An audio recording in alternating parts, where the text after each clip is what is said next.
অনেকে বিশ্বাস করতো না। আমরা যখন আইন আদালতের কথা বলতাম অনেকে বিশ্বাস করতো না। আজকে দেখেন একটা সুস্থ সবল মানুষকে শুধুমাত্র রাজনৈতিক কারণে 7-8 বছর একটি অন্ধকার প্রকোষ্ঠে শেখ হাসিনা তাদেরকে বন্দী করে রেখেছে। আচ্ছা জায়গা একদিকে ইন্ডিয়া আরেকদিকে বার্মা। আমাদের এই দেশে থাকতে হবে। আমাদের নেতৃত্ব খালেদা জিয়া বলেছে বাংলাদেশ আমার জন্মস্থান, এখানে আমি মরবো, অন্য কোথাও আমি যাব না। সুতরাং আগামী দিনে মানুষের ভালোবাসা অর্জন করতে হবে, মানুষের কাছে যেতে হবে। আমাদের নেতা তারেক রহমান বলেছেন যদি জনগণ আপনার সাথে না থাকে তাহলে আপনি কিসের নেতা? হেঁটে আসছেন, এই বিজয় পেয়েছেন।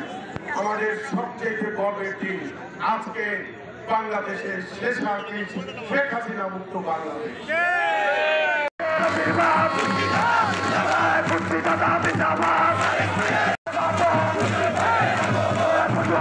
পক্ষ থেকে